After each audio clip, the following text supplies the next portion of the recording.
Good evening, everyone, and welcome back to Kayla Unfiltered, the Housing Call-In Show. We're back, and this is our first show of 2026, and I'm excited to kick it off with another year of real conversations about housing issues impacting landlords, tenants, and taxpayers across Ontario. For those who are new here, my name is Kayla Andrade. I'm the founder of Ontario Landlords Watch, and I'm also the ambassador to Front Lobby and Landlord Credit Bureau. This show exists because housing providers are too often left out of the conversation, and tonight proves exactly why. I'm joined tonight by Jason Patelli, a housing provider, sharing his firsthand experience, and we're diving in and breaking down a decision that should concern every landlord in Ontario. Last week, the City of Waterloo passed a renovation license bylaw, despite staffs confirming only 34 applications for over 5 years. That backdrop for tonight's conversation. And we'll talk about what it really means, what's really happening, why cities are copying each other, and the unintended consequences no one wants to discuss. This is a call-in show, so jump into the comments over on YouTube, share your thoughts, or sign up to tell your story on the channel, just like Jason is. Your experience matters, and it holds our decision makers accountable. And tonight, it isn't about optics; it's about the outcome. So let's get into it. Jason, thank you so much for having the guts to come on a live show, talking about something that I believe a lot of people are passionate about it. The landlords are passionate, the tenants are passionate about it, and of course, our elected officials who want to vote on a renovation license. I don't know if they're passionate about it or they're just using it as a tactic because it is 2026. And you know what that means, Jason? What kind of year is it? No, it's an election year. It's an election year.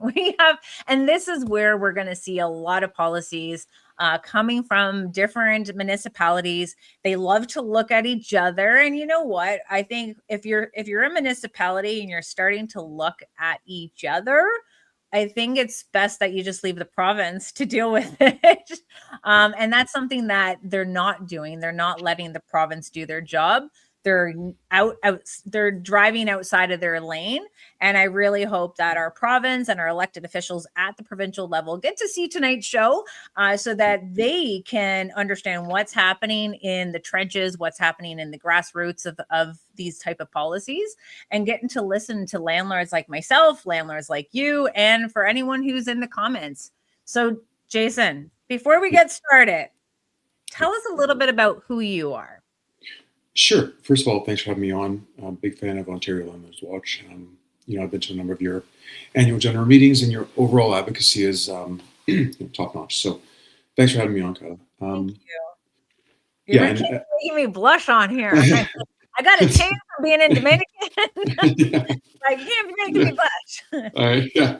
No, it's great, and the speakers that you have are always fantastic as well. I remember listening to Ryan, Melissa, and any number of other heavy hitters in the industry. And I also want to start off by saying, for anybody who's watching this who's not necessarily a landlord, but either wants to become a landlord or is currently a tenant, or both sides are going to watch this, obviously. I want to make it clear as well before we get going. I've been a tenant for way longer than I've been a landlord. Ooh, you're going to be juicy then. Right. So, and many people have, right? A lot of people started off as tenants and they bought their own property, and then come on up, right? And so I just want to make that clear. But yeah, having read the renovation bylaw, first a bit about myself. I've been investing in the province for the past for 13 years or so. Nice. I started off, as a first year.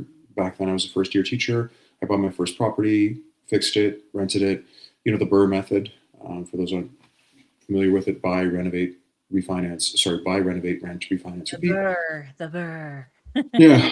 I did that a couple times, and even as a teacher, I'd consider myself a pretty decent contractor as well. Like I can do the contracting part of things, but I have since moved on to I have since left teaching, and I have moved on to becoming a full-time realtor. I'm with Bosley Real Estate, based here in Leaside in Toronto, and I help clients do the exact same thing. I help clients basically escape the 9-to-5 or just grow their family or grow their wealth through real estate, and specifically through finding undervalued real estate, fixing it, refinancing it, usually changing the asset class as well. So a single family becomes a duplex or a single family becomes a triplex.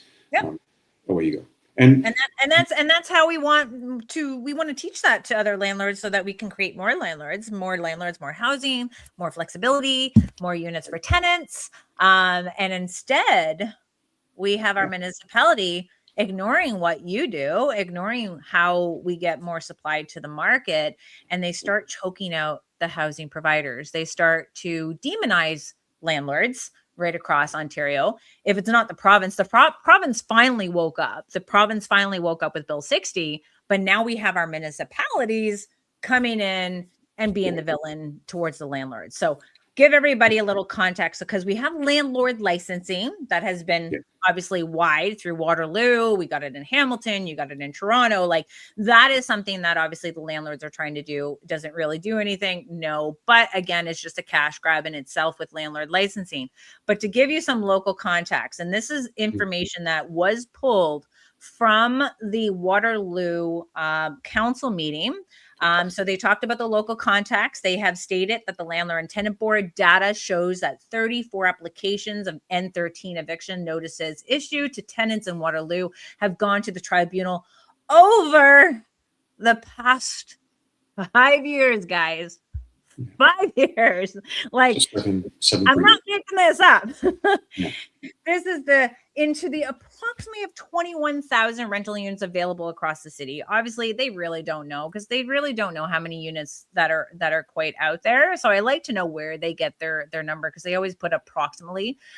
Informal or uncontested N13 applications are likely much higher. No way to track those true numbers. And again, I like to take it. Let's take this down for a little bit. I want to talk about that part of it, Jason, with you. Sure. When they talk about an N13 given to the landlord and tenant board, it's in good faith, you would assume, right? It's always going to be in good faith. How and I believe that the renovation or the renovation bylaw that they're trying to create is to crack down on bad actors. But when you get to hear the delegations and you get to hear the elected officials, it just sounds like they just want to make it harder for a landlord to evict a tenant in order to do the renovations to their unit. And even though there's going to be landlords out there that said, hey, tenant, I'm going to evict you because I am going to be needing to do renovations to this property. And those tenants may vacate on their own. They actually may take a cash for keys deal. And maybe they don't even go to the landlord and tenant board, but they made a point through their presentation to state that there is going to be those type of applications that don't make it to the landlord and tenant board. What do you think about that? Right. Well, one of the things that struck me about that slide at first, and I watched the council meeting as well, so thank you for forwarding it to me. We've seen similar kind of action or similar legislation either passed or tried to be passed. One of the things that strikes me immediately is, in basic economics, you've got supply and demand. I can't do much about the demand, but I can do a little bit about the supply, and so can any landlord, right? We can all invest and create more supply. I think, while well-intentioned, these policies are unbelievably misguided. Your slide just showed 34 N13 contested N13 notices over the past 5 years. Yep. Translates as about 7 a year or one every 2 months ish. I mean, I'm sure your next couple slides is going to show the budget for. Well, they have a little chart, and again, like, this chart can fluctuate because we're looking at more supply coming to the market. We don't know if it's private landlords dealing with renovations to kick out tenants on existing units, or are we talking about our developer friends who are buying properties and they're trying to create more properties? There's no proper breakdown, but no matter which way we spin it, between residential landlords, developer landlords coming in and issuing N13 notices, the fact remains is that we have 34 in the span of 5 years, and they're making it appear to be a crisis. It's such a crisis that they feel the need to introduce a rental renovation license bylaw, requiring a license application to submit whenever an N13 renovation notice is issued by the landlord, requiring evidence of the building permit and letter for the qualified person, typically an engineer, because that's not, cheap, stating the vacancy is required, completing the work. Now, I think people forget that we did have bills, I believe it's Bill 97, that stated that landlords have to have a contractor information stating that the unit does need to be vacant in order to complete the necessary repairs. And this is the type of evidence that you need to attach to your N13 application if you're going to the landlord and tenant board. Why we have to give it to the city and then have to give it to the landlord and tenant board. And in this council meeting, guys, and I will post, I'm actually going to get this information and put it in the chat of this council meeting. They stated the province and the landlord and tenant board has the jurisdiction. No matter if you get a license, if you don't get a license, it's up to the province and it's up to the landlord and tenant board to issue the eviction. So this in itself is just a cash grab, and they know that they know that there's landlords that need to renovate their aging infrastructure, but most importantly, there's landlord licensing in Waterloo. And they know through landlord licensing that they come and they do their inspections and they're going to issue that work needs to be done. And now they're just able to captivate. So we're going to carry on with they're also requiring the tenants to provide a copy of the application package, issued a license, and the tenant and landlord rights and obligations information package. So back in the day, we had the RTA thing that we had to give our tenants all the time. Now the municipalities are coming in and saying that we have to give the tenants an application. And what boggles my mind, Jason, is that in the N13, in the form that these tenants get, it outlines what? It outlines exactly the works that need to be done, names, dates, all the pertinent information. You do not have to move out. Like I'll put this in the group chat as well. You got reason number 1, reason number 2, reason number 3 of why they're getting this notice, the termination date. It gives you the time frame of when the landlords are supposed to leave. If you don't agree to this, you do not have to move out if you disagree with what the landlord has put in this notice. However, the landlord can apply to the landlord and tenant board to evict you. They are provided with free legal aid as tenants at the landlord and tenant board. And this is what most of these councillors in the city of Waterloo ignore, or are trying to ignore it, or they're just dumbfounded, is that if there is a landlord that is doing this in bad faith, the fines at the provincial level are very, very hefty. We're talking $100,000 for an individual, and we're talking $500,000 for a corporation. Like this is not Mickey Mouse numbers. They understood that there was a little bit of a gap, that landlords were starting to abuse it. They put these measures in place to protect these tenants. But what these tenant unions are advocating for is not for, the bad faith actors. They're advocating because they just don't want to be evicted for renovations. They want the landlord to have to work around them. How hard is it, Jason, to work around a tenant inside of you've done renovations, like tell us how hard it would be with the current rules and regulations. Like, what do we have to do to work around these tenants? Well, it's an obvious answer. I'm glad you asked, Lily. I went through this about a year ago with so I purchased a rental income property outside of Toronto, and unfortunately, the seller didn't deliver it vacant possession. So that means that I basically, for those viewers that don't know what these forms mean, the N13 is a notice to evict based on renovations, and an N11 is a notice to evict. It's basically a mutual release between the landlord and the tenant. Unfortunately, when you become a landlord, if you purchase a property and it is tenanted, whether you like it or not, you automatically become that person's landlord. Whether that person had a lease agreement in place or not, I've seen this more than once. Anyway, the long and short of it, Kayla, is to answer your question, I ended up paying 3 people a lot of money, 4 people actually a lot of money to leave a property. That's basically what it boils down to. So I don't. Again, I'll go back to what I said earlier on. Misguided legislation. You know, I think that they're attacking the problem of homelessness or housing insecurity from the wrong angle. Instead of attacking it from the angle of like, let's make it harder for landlords and put extra regulation on them or fines or greater this or that. Yeah. Instead of doing that, I think, for example, Bill 60, which you roundly criticized as others, right? I'm still smiling over that one. I got to see it come to life, though. Right.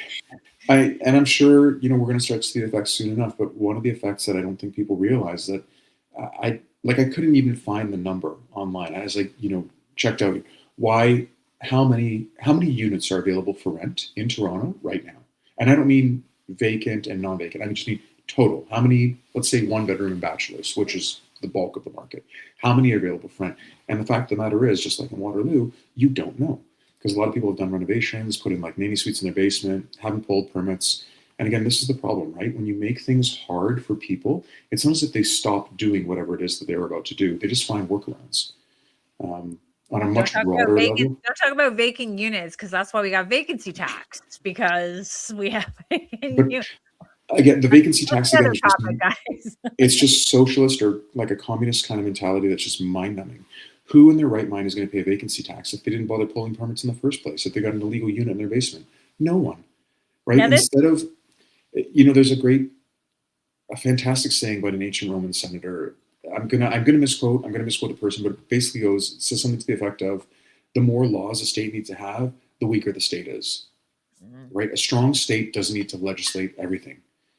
Right? What you need to do is empower your citizens, push the power down to your citizens, let citizens make the appropriate decisions, and they will.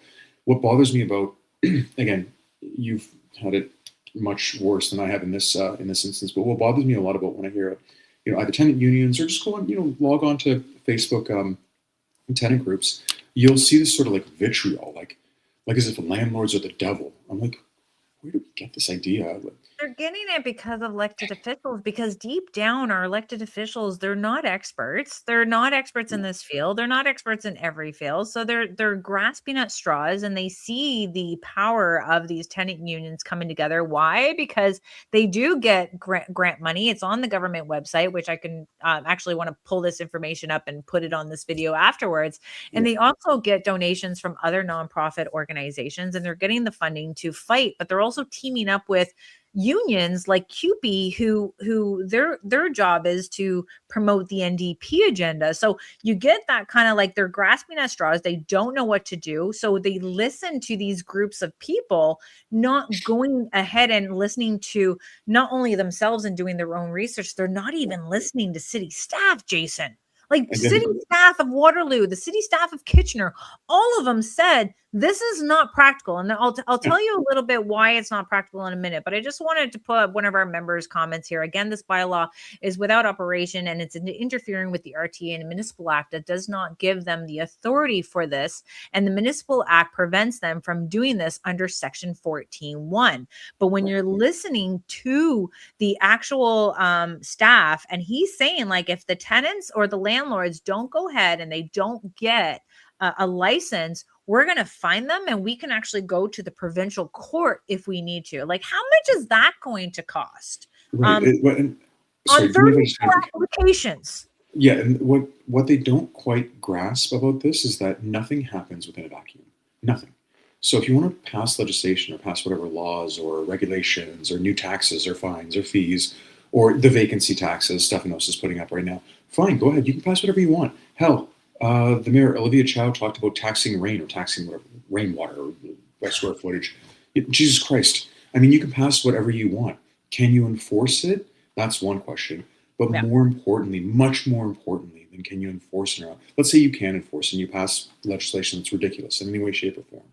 Now let's get into the tenant support liaison, because this is another section of this bill that was passed in Waterloo, where they're going to be a 2-year pilot for tenant support as a single point of contact for tenants experiencing eviction, housing instability, of other challenges with their landlords, and that it provides navigating and support, including RTA and clarification, the LTB process guidance, and connection to the existing legal, social, and housing services.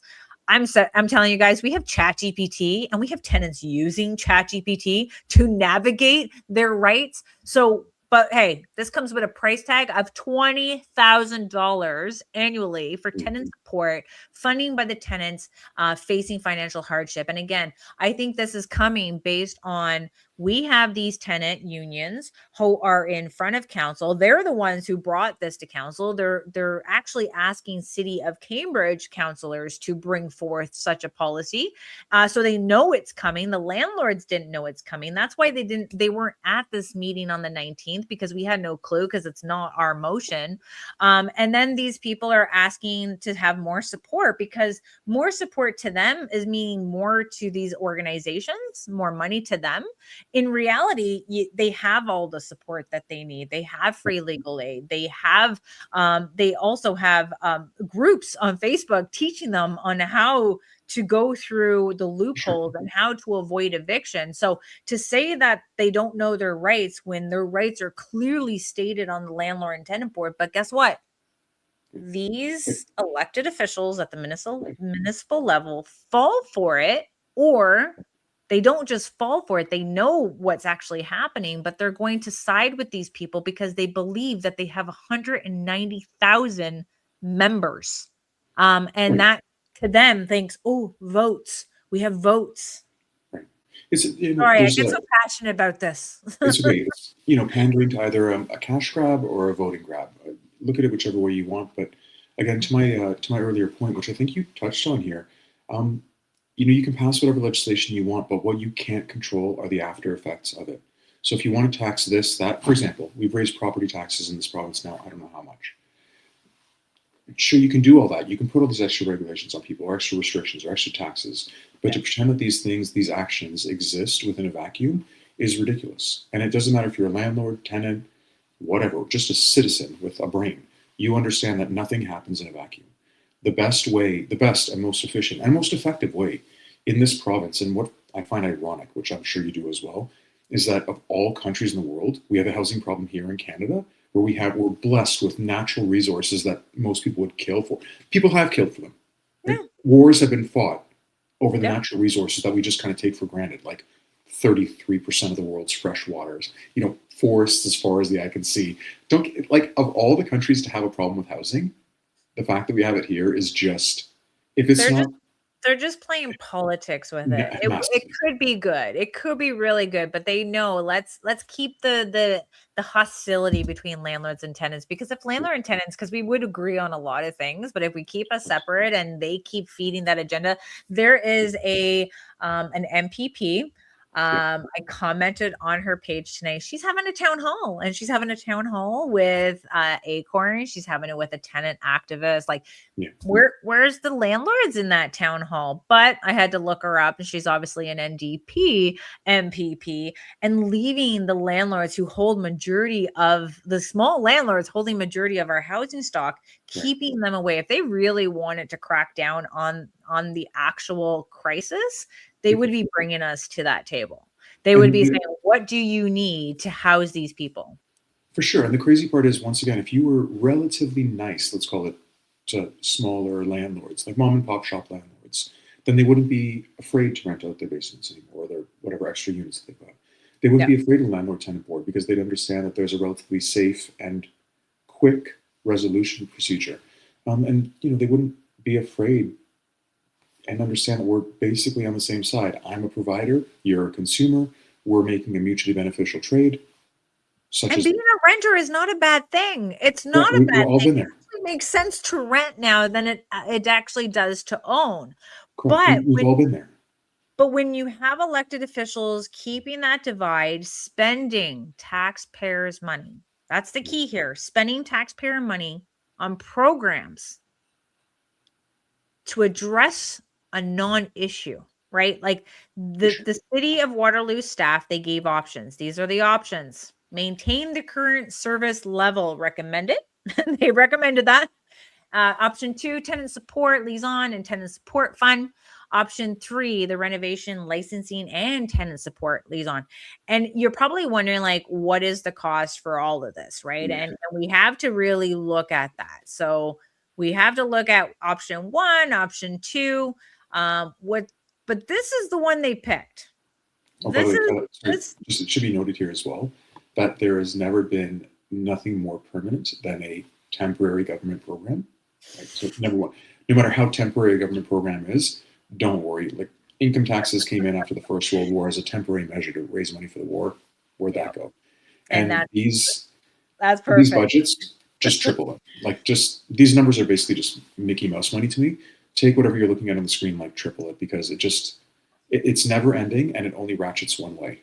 Like it just goes up and up. It's the pilot program in Hamilton for landlord licensing. They did it on wards. I can't remember the 2 wards. It was 2 full wards and half of a ward, and it was a pilot. Now it's permanent, and eventually within 2 years, they want it citywide of a landlord licensing. And you wonder why you don't have developers coming in. It's not just the development fees and, give us a donation in lieu of affordable housing, or the inclusionary zoning that they have going on there. It's about just policies like this, right? So same thing that's happening. This is always going to be something that sticks around. They also at this council meeting, and I want to give like a huge shout out to the mayor of Waterloo. That girl was speaking common sense. I don't know what happened to her colleagues, but for the mayor, she said, like, I'm not in the business of taking on more responsibilities of the province to do this. There was a gentleman, Royce, of a councillor. He's like, maybe this will convince the province to like do their job if we implement this. No, like you're not dealing with children. Like No. you think you're going to do this, but this is what taxpayers are going to be paying for 34 applications. Now I can get it. I can get like a big landlord comes in, he's got lots of units, and guess what? He's buying it at a deal. Why? Because it needs renovations, it needs care, it needs, like, we have aging infrastructure, and it makes sense to offer the tenants either a cash for keys deal because you want to get more money for the units because you're putting money into it. But at the same time, tenants are allowed to move back in at the same rate when a landlord is doing an N13 application. And let's be clear, obviously, if there's a demolition happening, the permit has to come from the city. And I think that's where a lot of that incentive planning from the province to give municipalities money in lieu of them building housing. It's been like a competition. Some got money, some didn't. Some are like embarrassed that they couldn't meet their demands on getting housing built. But when you see a municipality like Waterloo, like Hamilton, like Toronto coming up with policies, when is it that our elected officials are going to come in and say, hey, guys, no, that's our job. You can't be doing this, because the province did something really, really good.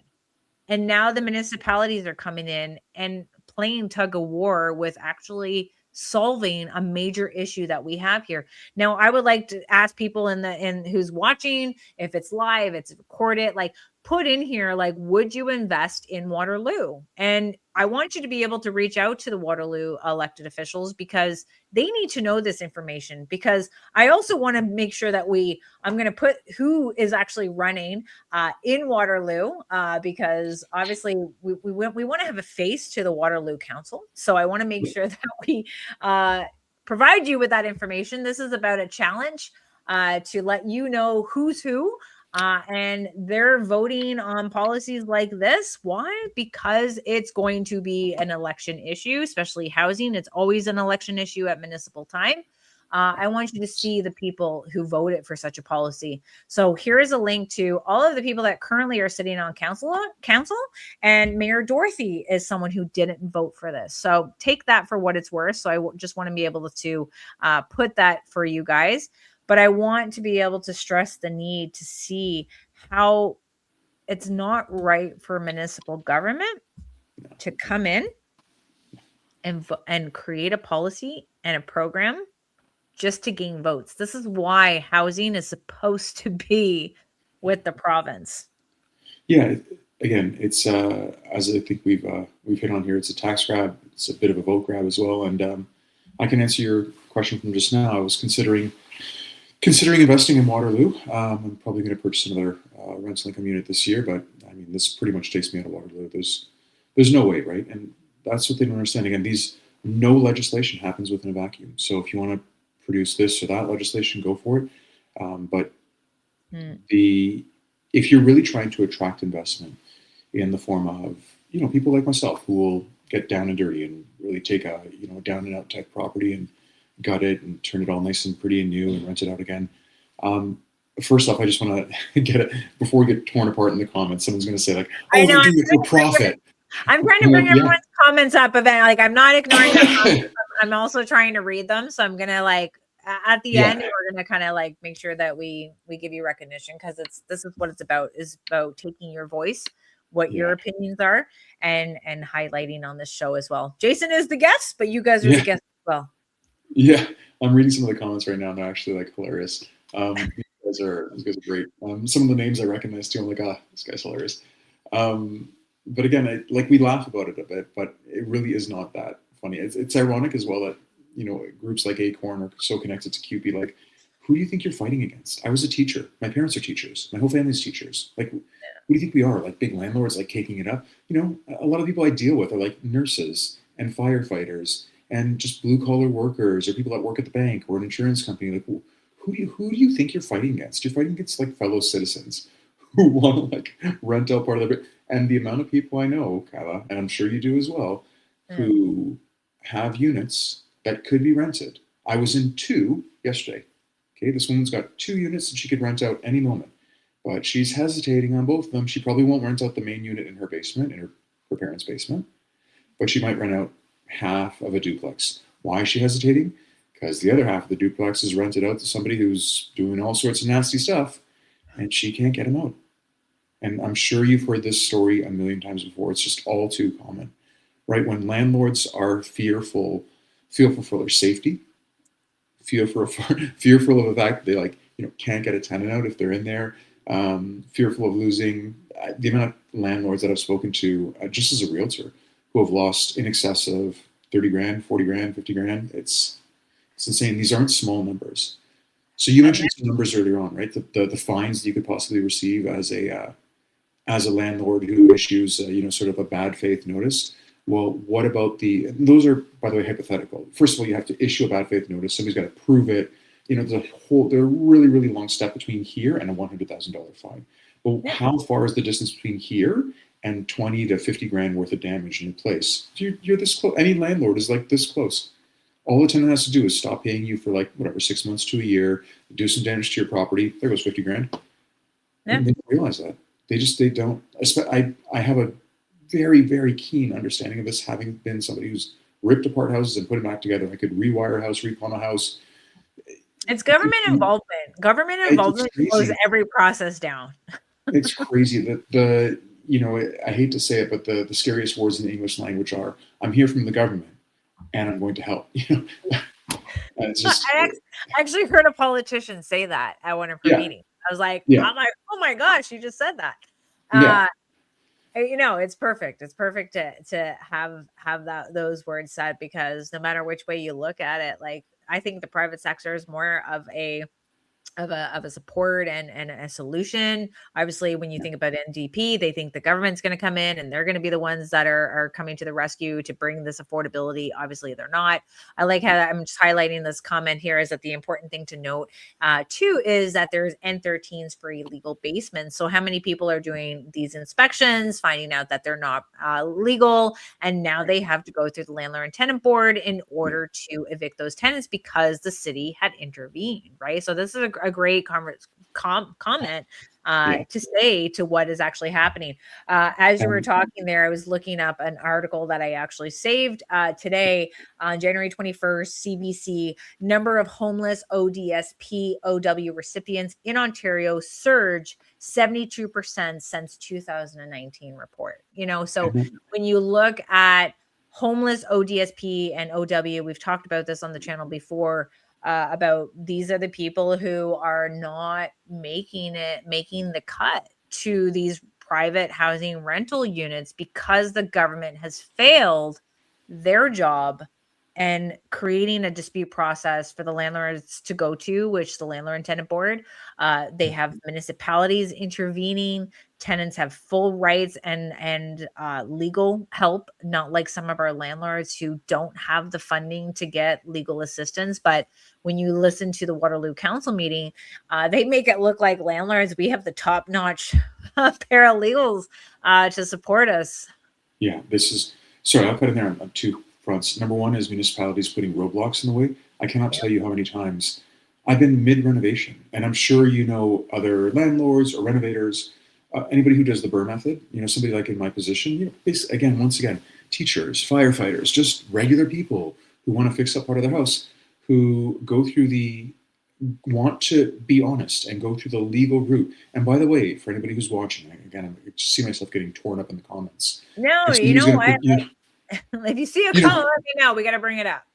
no, yeah, exactly. If somebody's going to put, oh, they just want to build like, they want to be slumlords and build like, I don't know, basically unsafe units. That's nonsense. My units, respectfully, I know I'm biased, they're beautiful, like 10 out of 10, right? They're I better. do the finishes. My units are better than my house. Exactly. Thank you.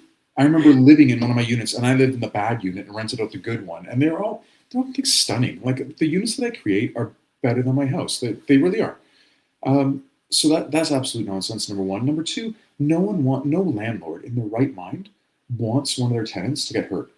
So I pay a small fortune every year for salt to make sure like everything's salted and everything, the snow's plowed properly, or that everything was inspected by the ESA, being the Electrical Safety Authority, or the fire department, or this, that it has all my units have everything is to code, everything is done properly.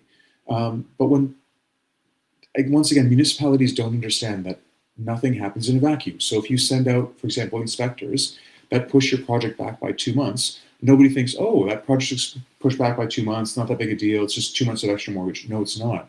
It's 2 months of extra mortgage plus all the contractors that you have to like kind of reorganize, plus the what's it called, the what's the type of insurance that you need? Builder's risk insurance, which Yeah. is quadruple, by the way, what regular home insurance is.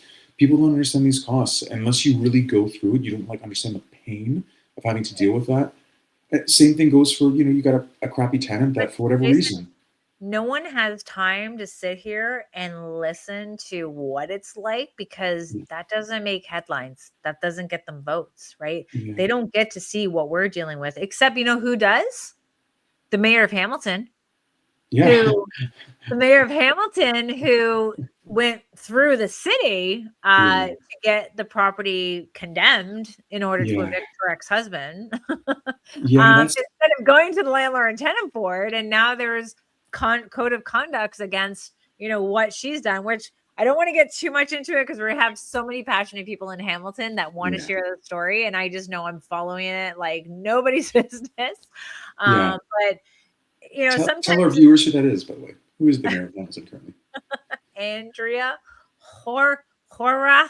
Yeah, Yeah, we're just gonna call her Andrea. And guess what? NDP leader, capping her taxes at 4.25%. This is the crime level is crazy in Hamilton since she's taken over. Like, we have to start holding these elected officials accountable, and it sucks because we have some really good people that I could see really doing a good job being an elected official, but guess what? yeah, We can't yeah, get them because the yeah. money that's there and the hostility between staff and the other counselors, and it's just they don't make it movable. You can't really get your job done. You have to like scratch your back, you scratch mine type of deal.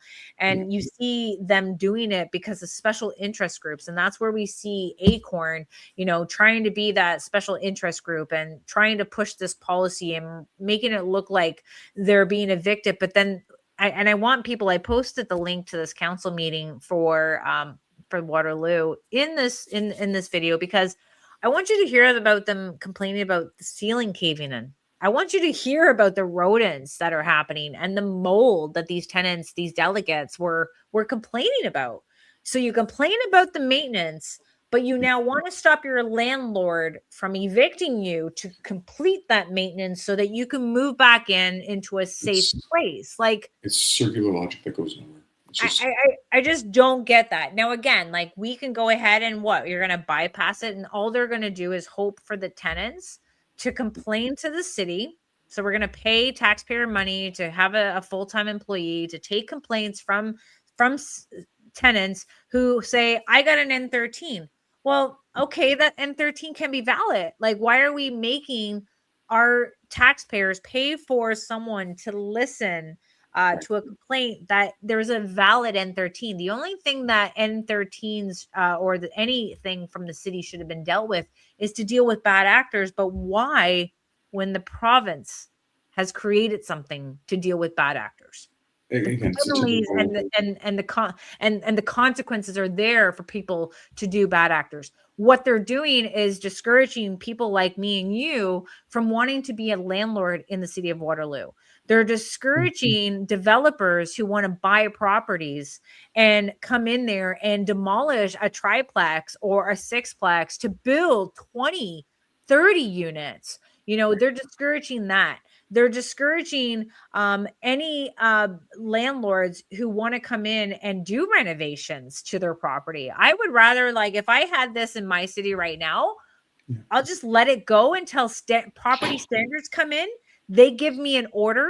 That order I can now take to the landlord and tenant board to expedite my eviction, because I'm just going to leave it that way, because financially it makes Yeah. sense, right? They don't understand that it's a business, and the business needs, the numbers need to make sense.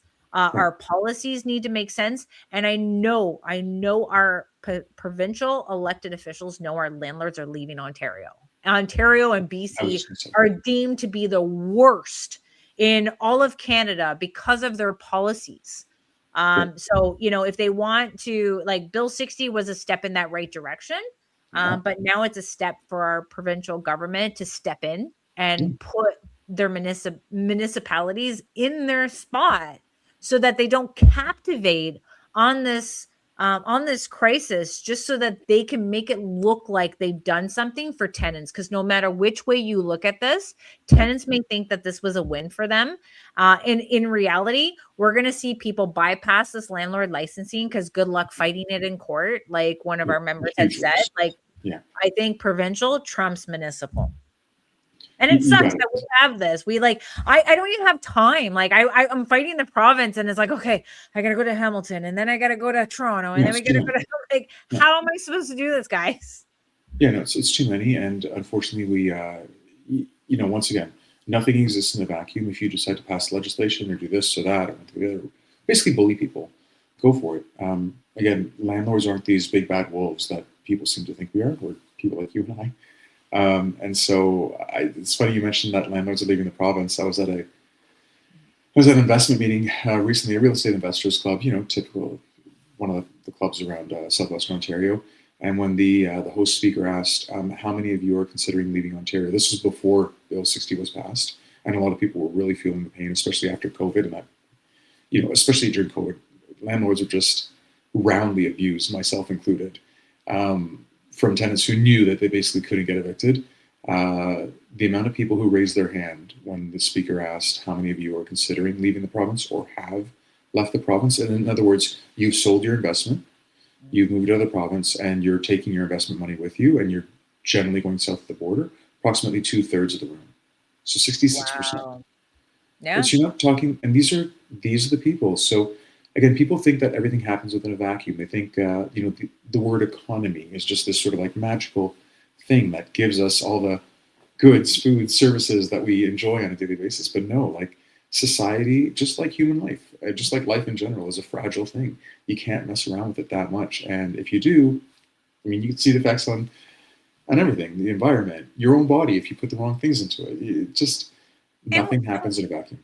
we need to care about this. Like, landlords are leaving, and we say we're leaving, but as a taxpayer, I want you guys to understand that it puts more pressure on taxpayers. It puts more pressure on taxpayers to provide the housing.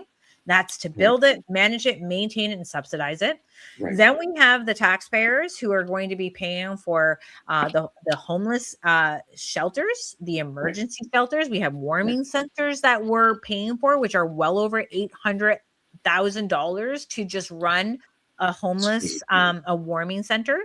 Then we have the cost of housing people inside of our hospitals because of our homelessness. We have programs and government grants being given out to multiple organizations that do the exact same thing, which is to put people on a government housing waiting list, a Right. waiting list that is 10 to 22 years for social housing, and I'm hearing it's 30 years for supportive housing. So Right. the mess in itself of what's happening, because we're paying like $40,000 just to clean up an encampment. And Right. when you see this type of money, like this type of money of one-time fee of 365 with an ongoing of $450,000, Yeah. No. and that is based on, yeah, this is based on 34 applications over 5-year span, because everyone should understand landlords don't want to go through this. We don't want to go through the landlord tenant board. We don't have to pay for the landlord tenant board. We don't have to put the renovations into a property and offer it back to the same tenant, but we do want to um, do it when the tenants do vacate, if they do. But this is another problem Yeah. for Ontario, because we don't have an end of term lease. So we have to utilize these type of applications because we don't have that end of term lease. And again, it's just that, and they find that success. The Acorn, they mentioned that as well. Like, oh, Yeah. we were fighting the Bill 60. I'm like, yeah, you guys were screaming like children in the gallery. Yeah. You find that to be appropriate? Okay. Sure, let our elected officials play the game and continue to play politics in the housing industry, and we'll continue to see our housing crisis getting worse, and we'll continue to see our landlords leave Ontario and get into different states, different countries, and that's what's happening. When we see it, and they're not just leaving based on policies, right? They're leaving because they see tenants who are not paying their rent, and we're seeing 9 weeks. Irwin had mentioned that he's now waiting 9 weeks until he gets a hearing. Right. It's going to be 30 to 60 days before he gets his order. And then there could be another approximately about 6 weeks before he gets a sheriff. Right. And that's why, I reminded him through the message that he tagged me in, is that I want you to make sure that you're reporting that tenant to front lobby. You need to be able That's to what you say. report that tenant to front Right. lobby. You do not need an order. You do not need the tenant's consent. You can You got report that to front lobby. They share it with Equifax and right. Landlord Credit Bureau on a monthly basis. And This can is you the game changer that everyone needs to understand. thank you. And I was waiting for a couple of game changers like this, but I first found out about Front Lobby and Landlord Credit Bureau, which are both godsends. And they're godsends, I want to make it clear as well, to good tenants too. Because somebody can build up their credit. Somebody can go from being, like, let's say, a newcomer or just received my permanent residency card to having, iffy credit or no credit to having built up credit in 6 months to a year, right? Some reasonable time frame. So Why isn't our government using it for I, people who are in government housing, paying their rent on time every month? Help them build their credit, so if they ever wanted to leave government housing, they have credit that could help them. yeah, Instead, taxpayers are paying for people to live in government housing for life. It's like the and lottery. exactly. It's again, what you just hit on is basically the problem with quite a bit of government policy. It's more about dependency as opposed to empowerment. Yeah. And so, ironically, the same people who were just yelling at Premier Ford a couple weeks ago over Bill 60, ironically, will benefit from it. They'll benefit because stronger laws, stronger regulation generally leads to more of fill in the blank here. More, in this case, more housing, Yeah. better regulation, a fairer and more balanced society leads to a better society for everybody, not a worse one. So, again, the position that I believe that the gentleman who was yelling at Premier Ford in the legislature is taking is that, once again, landlords are all bad. We're all out to get you, and I don't know what to say to these people. It's like we're on different planets. Well, this is where our community needs to come together, right? We need to support the municipal councillors and mayors who get the common sense factor, who legitly stood up against the overwhelming support for policies like this. Right, And even though they look bad, especially how intimidating this Acorn group was being right, there, and she right. still stood her ground. We need to support her. Support Dorothy, the mayor of Waterloo. We need to be supporting our conservatives because we got Bill 60. Yes, we're waiting for the details to roll out, but I'm telling you, my experience doing this for over 15 years, seeing the NDPs, seeing the Liberals, our best chance is going to be with conservatives. I need you to follow your conservatives at the MP provincial level. I want you to connect with them, like them, follow them on social media, donate to their campaign. You know, it's important for us to donate. You got to pay to play, unfortunately, because they do need tools in order for them to continue supporting this industry. And we need to show our support. We got to show them, thank you for doing what you're doing. Thank you for putting your neck on the line. Let us tell everyone that we know within our community to vote for conservatives, to donate, to volunteer. I know this election coming up at the municipal, I've never knocked on doors for councillors or provincial. I got my running shoes out. Okay.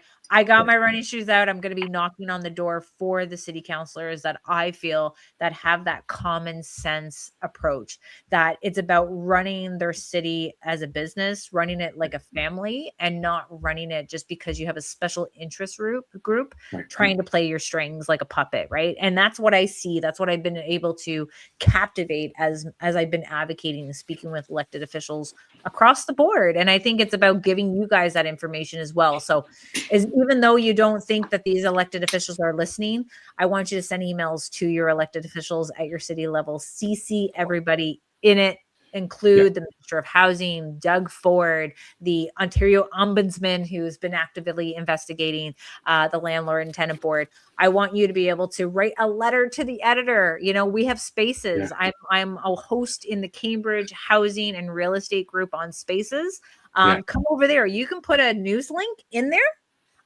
Give your 2 cents, and then you can share that space link on social media. So that's a little trick to share some news outlets onto social media so that we're actually getting the full detail of what's happening. I know that I put on our group, Ontario Landlords Watch group, there is a file area. So I did upload the letter that I sent to the City of Waterloo Council, as well as Rob Flack, Doug Downey, and of course the associate to Mr. Flack, Grayson Smith, letting them know what's happening down here. I want them to intervene. I want them to know what's happening and knowing how they're spending taxpayer dollars, because the way that the municipalities are spending taxpayer dollars is going to reflect the vision that people see on the provincial government as well. So they need to know, don't give any more money to the city until they start doing good things with it. And I think we need to hold them accountable. And I really wish that there was a rule or some type of rule that we can say, you guys are against the code of conduct here. Your goal is to make sure you're spending taxpayers' monies wisely, and knowing that there was only 34 renovation applications being sent to the Landlord and Tenant Board, in which the landlord had to file, they felt the need to spend that type of money. And we'll bring that up again before we leave, because I want people to have a clear understanding that this is not pocket change.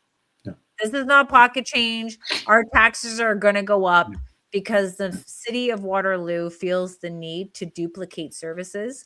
And that's another problem that we have right across the province, that we have a lot of organizations that are receiving funding, that it's a duplication of services. So if we want to hit it where it hurts, we need to be able to be outspoken. And don't be shy. I want you guys to really understand that we need to pay attention to what's happening. If what's happening in your city, I want you to send it to me. I'm on Facebook. I'm on our group, Ontario Landlords Watch. We have our public page, Ontario Landlords Watch. I'm on TikTok. I don't know why, but I am. I'm not quite dancing, but I am like giving you some, information of what these tenant unions are doing. I put that on TikTok because I'm telling you, People like to see how crazy things can get. Definitely on LinkedIn. A lot of our elected officials are on LinkedIn, so I encourage you all to get on LinkedIn as well. Don't spam them. Be respectful. I think they know the issues that we are dealing with. I think we need to be more mindset on solutions to our government, and this is where I'm going to be spending the beginning of my 2026 creating a report to give our recommendations, and this is where I'm going to bring the group together to give me that information, and we're going to bring it to the province to say, okay, Bill 60's passed. How do we want to see that be pushed through the Landlord and Tenant Board? What processes do we be implementing in order to do so? I know we have a lot of people that have a lot of stories that have been coming to me the last couple of weeks when I'm on vacation. I'm going to be bringing them to you. I think this is a great opportunity for us to put a face to the community, people like Jason who are providing housing to people who are in need, and understand that not every tenant is going to be a homeowner, and not everyone has the credit, not everyone has the down deposit. But for us as landlords, we put everything on the line and we want to be respected as a business. But you keep putting red tape and you keep putting this this divide. We're just going to go into friendlier atmospheres and who respects us. Right. And that's why, the Landlord Credit Bureau and Front Lobby don't exist for nothing, right? They didn't come out of a vacuum either. And I was wondering if you could put up that slide again, not the other slide that you just put up, but the one that talked about how many units were available in Waterloo. This one? Yeah. And I'm wondering, okay, so we've got the number of units that are available in Waterloo currently are how many? Do you know? Is that in the slides anymore? An estimate of 20,400 rental units. Yeah, that's right. In 2024, I can see that right there. So compared with Waterloo's estimated, by the way, estimated, and it's estimated for a reason. Once again, a lot of rental units are essentially black. Yeah, they're black market. They're underground, or they're just simply not registered because nobody went through the permitting process for one reason or another. Generally, again, the landlords that I've found that have not gone through permitting on purpose have done so because of like nightmare stories of, city inspectors who are just going to drag them through the mud. I wonder if the City of Waterloo has done, in much the same way as they did in the budget and sort of an estimation as to how much these programs will cost. I wonder if anybody at the City of Waterloo has bothered to do a budget or estimation as to the following. How many units will we lose out of Waterloo if these resolutions are passed? Yeah. How many units are we going to lose in municipality after municipality if we become more and more aggressive towards landlords, as opposed to understanding that landlords and tenants are essentially two sides of the same coin, and it's a symbiotic relationship. Jason, they're not only doing that, they're also coming up with policies that say if you're a developer coming in and you're taking away your affordable unit through your new build, they expect you to bring back the affordable unit and bring that person that you evicted back into it. Like I don't, you can't even make this stuff up. This is people using literally just sound bites to get picked up by media, to get picked up by tenant unions and tenants in itself, to make it look like they're doing good. If they actually sat back and realized what they could do to encourage more landlords to get into their city and treat them like a business, we're going to see competition, just like we're seeing competition now when they finally put the brakes on the colleges, allowing people to come into the communities. And they were coming in quite quickly, and why rents have increased significantly. And now we're seeing rents decrease because of it, because of the demand. But at the same time, it's also giving landlords and investors a little bit like, do I really want to get into that community right now? Do I want to get in there? Do I want to explore different provinces? Do I want to explore different states? Or do I want to invest in something completely different, like silver? Like, have you seen the price of silver? Oh yeah. I joined that bandwagon a lot earlier. Right. So as an example, you just gave a perfect example, right? Silver's up 60% year over year, approximately. Then there's all manner of dividend-paying stocks, ETFs, Bitcoin, gold, any sort of hard asset. Basically, the best investing advice I've ever gotten is own something that the government can't print, because the government can't manipulate it. Right? Oh, that was good. As long as you, if I had like a mic drop, and again, it really kills me when I hear these policies, especially from the mayor of Toronto right now is just Oh, she's running Communism light. the NDP train. She's running it. It's insane. It's not as smart. Like, you guys got to vote in a new mayor. Like, let's be real. it's it's crazy. I would take back the premier's younger brother, or this is his older brother. Anyway, any Oh day of the yeah, week. Rob, like that, like, and again, like, because of what he did in his policies, they had to try to discredit him somehow. And yeah, it sucks that you know that a mayor that was smoking crack is better than. And he was, by the way, like, I don't want to badmouth Rob Ford. Like, he obviously human being, he's got his faults. But when I hear, like, I spoke to his niece recently. I met his niece who sells this like kind of like gourmet cookies. Do you know what I'm talking Yeah. about? Lovely lady. And when I look at certain policies of certain politicians, even if they are like a little bit flawed, like former Mayor Ford, not a perfect guy, but definitely cared about his constituents in a way that I just don't see from a lot of these kind of ivory tower type politicians. And our current mayor is just, as I said, like communism light. If she got her way, yeah, I don't understand where they're coming from. They're worried about media. They're worried about these interest groups who do hold like a network of people. Like, it still votes, just like CUPE. Look how many people CUPE represents. And even for individual companies, I'm not going to say, because one is a pretty big one in our city and I don't want to insult them in any way, but No, they no, send no. out memos to Yeah, their employees telling yeah, people who they support based on what's going to be good for their business. And yeah, this is where it becomes struggling to find out, like, these are the people who you're reaching out to. They're the ones that kind of vote. Like, but deep down, I think we as a community need to come out and be a little bit more vocal. And I want to use this video to say, like, if you know someone who's going to be running for their municipal council, put their campaign link in here. Like, we got to start like knowing who's who, because it's hard to say, like, because they literally have a a top 5 topics, especially housing.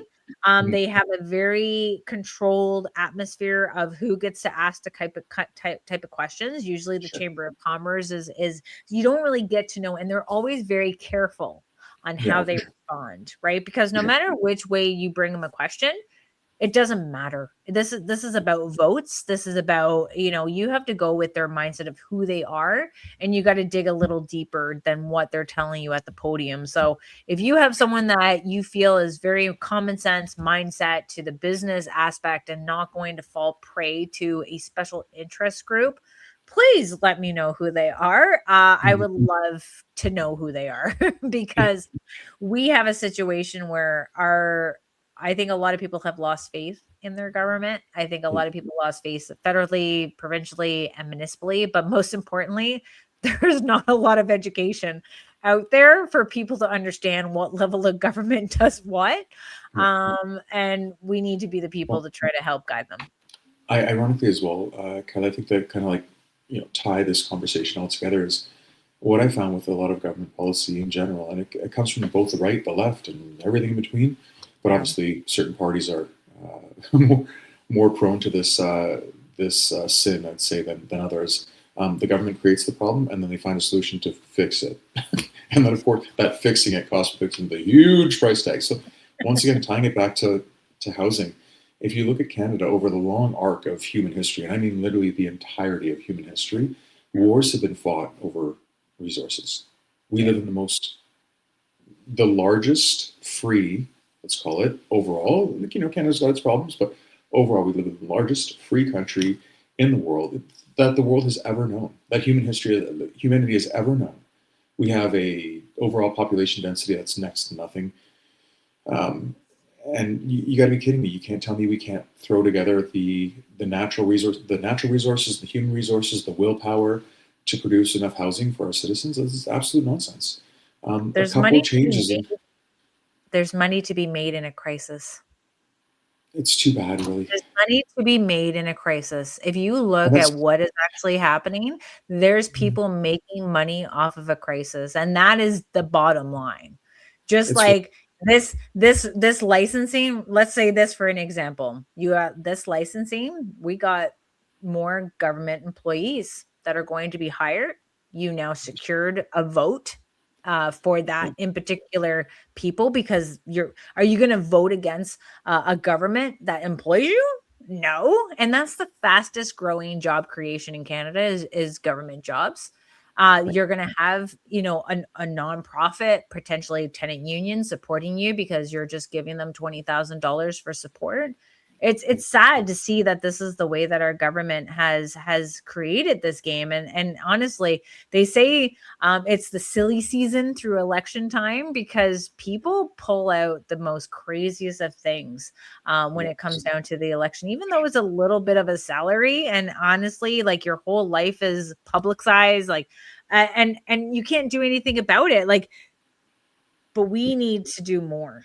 I think we need to do more as landlords. We need to get more organized. I'm working on a newsletter for everyone to like, so we don't have Facebook, even though Facebook sends me notifications saying that we're pushing out really great content and that they're pushing us out there even further. But I do want to create a newsletter for everyone so that we can stay connected through email, so I can tell you what's happening, the call to action, what I need you to do, because we're going to have power in numbers and we need to get organized, and we need to get organized on our own without government funding. I need to have your voices like Jason's. I need your opinion. I want you to tell our government, who potentially could be listening to these shows, what your feelings are, what your opinions are, what your solutions are going to be. I'm going to put the link to where if you want to be one of my guests, I'm putting that into the chat right now for you as well. I'm also going to give you a link to Front Lobby. This is where you can report tenants' unpaid rent or utilities to the credit bureaus impacting the tenant's credit, or you can help reward your tenants who pay on time. Help them out. You can do that as well through Front Lobby as well. But this is what it's all about, in exposing what's happening at municipal level, what's happening at the provincial level, and we're starting to dabble with federal. We just had a meeting with the shadow minister for the Conservatives at the federal level, Scott Aikenson, with MP Connie Cody, giving them obviously our thoughts on what's happening with the housing, what we need them to do at that federal level. But we were really just venting about what was happening at the provincial and municipal level.